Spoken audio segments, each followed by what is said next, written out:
You ever look at one of those massive ships and just wonder, how on earth is every single part, even something that looks as simple as a mast, designed to survive the absolute worst conditions imaginable?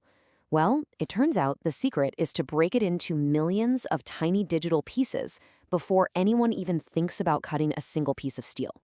So let's get right into it. Today's ships, they're lighter, they're way faster, but that means they're also up against some truly unbelievable forces. Every single component, from the hull all the way up to the mast, has to be perfectly dialed in for strength, for weight, and, of course, for cost. It's a huge design puzzle. For hundreds of years, building ships was all about experience.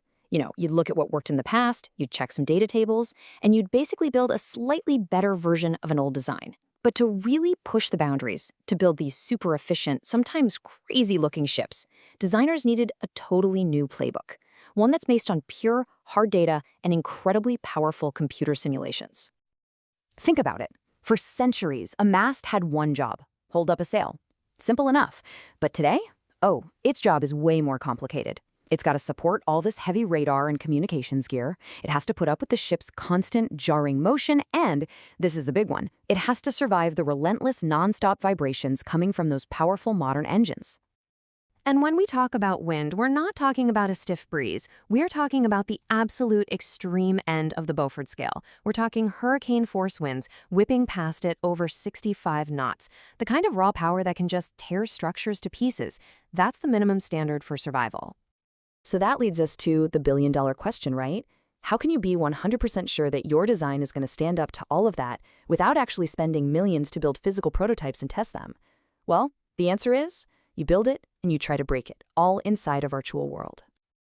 Okay, so how does this whole thing actually work? Well, step one is creating a perfect digital replica. I'm talking a 3D blueprint that has all the exact geometry of the real thing, but it only exists inside a computer's memory. So for this analysis, we've got two contenders entering the ring. On the left, you see a more traditional, old-school truss design with all the support beams and a complex frame. And on the right, you've got this sleek, modern, enclosed concept. The big question is, which one is actually stronger? Looks can be deceiving. Now, to figure that out, engineers use this incredibly powerful technique.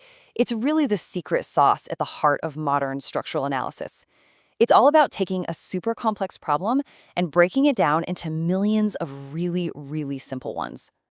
It's called the Finite Element Method, or FEM for short. Look, imagine trying to calculate all the forces on that complicated mast at once. It's practically impossible. But what if? What if you could break it down into thousands of simple little shapes, like tiny triangles or squares, kind of like digital Legos? See, you can easily solve the physics for each tiny little piece, and then the computer just adds it all up to predict how the entire thing is going to react. It's brilliant.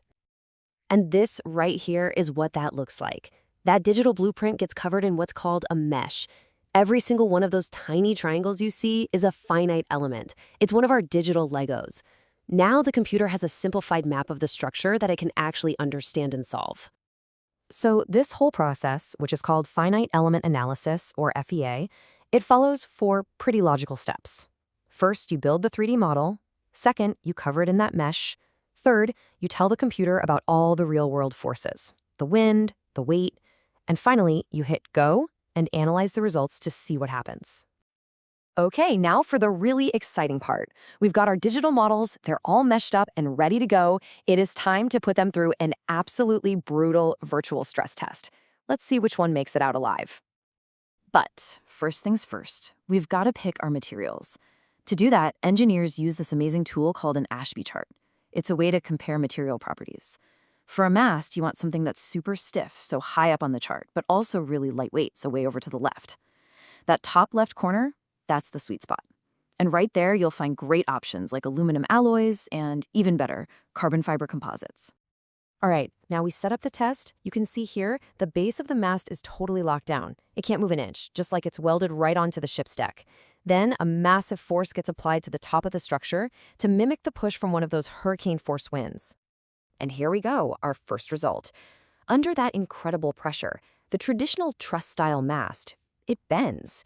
The analysis shows the most it moves is just under 3 millimeters. Now that seems pretty good, right? It bends, but it doesn't snap. But wait, That is not the whole story, not even close. And here's the absolute game changer. A steady push from the wind is one thing, but the most dangerous force on a modern ship is vibration.